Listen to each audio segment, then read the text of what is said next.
नमस्कार दोस्तों, स्वागत है आपका मेरे आज के नए नार्सिसिस्टिक सीरीज़ के एक और एपिसोड में। मेरा नाम है राजीव, ये है राजीव कोचर लाइफ मंत्रा। दोस्तों, आज मैं आपको नार्सिसिस्टिक सास की वो हरकत बताना चाहूँगा जिसको सुन के आप स्तब्ध रह जाएंगे। ऐसा आपके साथ कई बार हो चुका होगा और आपने इस बारे में सोचा तक नहीं होगा।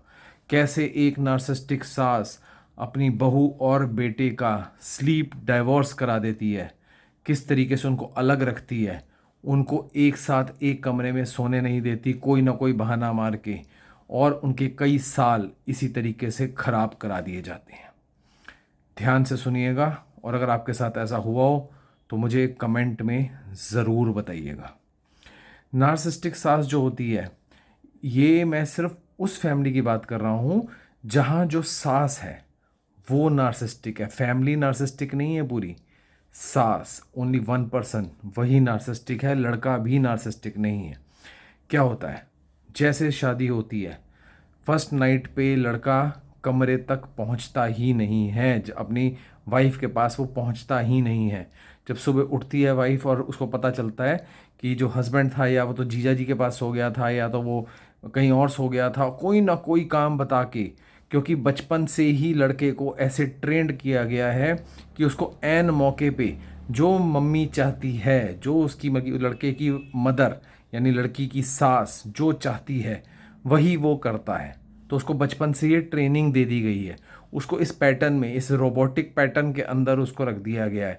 तो यानी फर्स्ट नाइट पे भी लड़का नहीं पहुंचता है, कोई ना कोई बहाना मार के उसको कमरे तक नहीं जाने दिया जाता।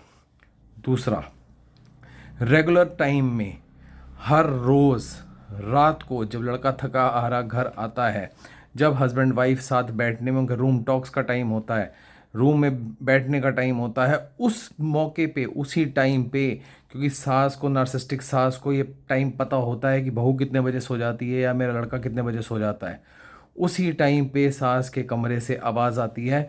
कभी कोई परेशानी, रोज़ ही परेशानी, ऐसा नहीं है, देखिए बुढ़ापे में परेशानियाँ आती हैं, बट डेलीबरेटली परेशानी दिखाना, डेलीबरेटली बोलना कि मेरे को तेरी याद आ रही है, डेलीबरेटली बोलना कि मेरे ये प्रॉब्लम हो रही है, ये रोज़ का काम हो जाता है। और धीरे धीरे धीरे करके लड़के का बिस्तर माँ के रूम में ही लग जाता है और वो वहीं पे ही सो रहा होता है, वो बीवी के पास जाके सो ही नहीं रहा होता। ये स्लीप डाइवोर्स होता है। जब लड़की प्रेग्नेंट हो जाती है कैसे भी करके, वैसे तो सोने नहीं दिया जा रहा होता, और कैसे भी करके अगर वो प्रेग्नेंट हो जाती है तो उसकी पूरी प्रेगनेंसी सास उसको अकेला सुलवाती है। लड़का तब भी माँ के रूम में ही या कहीं दूसरे कमरे में सो रहा होता है, और बहाना ये दिया जा रहा होता है सास की तरफ से कि इसको सुबह ऑफिस जाना होता है, तुम अलग सो जाओ। बच्चा होने के टाइम तक भी अलग रखा जाता है, बच्चा होने के बाद में भी स्लीप डाइवोर्स ही रखा जाता है, और बच्चा बड़ा हो जाता है तब ये बोल के कि बच्चे की प्रायोरिटी ज़्यादा है, तब भी लड़के को बीवी से दूर ही रखा जाता है। ये एक तरीके का स्लीप डाइवोर्स का पैटर्न होता है जो नार्सिसिस्टिक सास अपनाती है। नार्सिसिस्टिक सास का टारगेट तो ये भी होता है कि बहू का बच्चा पैदा ही ना हो। जी, ये टारगेट ही अपनाती है कि बहू का बच्चा पैदा ही ना हो। टारगेट पूरा होता है, लेकिन कई बार ऐसा होता है कि चलिए लड़का लड़की हैं, अट्रैक्ट भी हो जाते हैं, तो उनका आगे बच्चा भी हो जाता है, बट नार्सिसिस्टिक सास कभी नहीं चाहती कि उनके लड़के का आगे बच्चा हो। वो बिल्कुल नहीं चाहती कि मेरा लड़का किसी भी तरीके से बहू से इन्वॉल्व हो।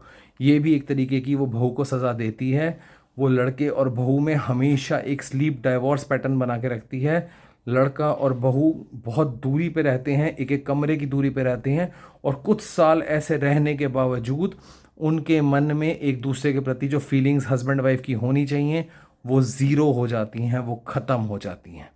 तो ये भी समझने वाली बात है, ये मैंने आज आपको बताया है। स्लीप डाइवोर्स एक बहुत बड़ा पैटर्न है जो एक नार्सिसिस्टिक सास अपनाती है। अपने लड़के को बहू के करीब नहीं जाने देना चाहती, नहीं चाहती कि उसके लड़के का आगे बच्चा हो, और वो बहू को बिल्कुल अकेला कर देना चाहती है, बिल्कुल अलग कर देना चाहती है। और उसने बचपन से ही अपने लड़के को इस तरीके से ट्रेंड करके रखा हुआ है, ट्रेनिंग दे के रखी हुई है। लड़का नार्सिसिस्टिक नहीं है, बट उसको ट्रेनिंग ऐसी मिली हुई है एज अ रोबोट कि वो वही करता रहता है जो उसको कहा जाता है। उसमें सोचने की उसकी क्षमता ही ज़ीरो हो चुकी होती है, भले ही वो कितना बड़ा इंजीनियर हो, बट घर में आते ही, माँ के सामने, सास के सामने आते ही उसकी सोच ज़ीरो हो जाती है, वो स्लीप डाइवोर्स पैटर्न में चला जाता है और हस्बैंड और वाइफ को समझ ही नहीं आता, पता ही नहीं लगता ज़िंदगी के कितने साल उन्होंने सास के चक्कर में, नार्सिसिस्टिक सास के चक्कर में स्लीप डाइवोर्स में गुजार दिए। अगर आप में से किसी के भी साथ ऐसा कुछ भी हुआ हो तो ज़रूर कमेंट करके बताएं, दुनिया को पता चलना चाहिए कि ये क्या है, ये कितनी घिनौनी हरकत है और ऐसी हरकतें होती हैं। और अगर आपकी जानकारी में भी किसी के हो रहा हो तो इसको फॉरवर्ड करिए, उनको बताइए, वो देखें कि ये क्या हो रहा है। ध्यान रखना।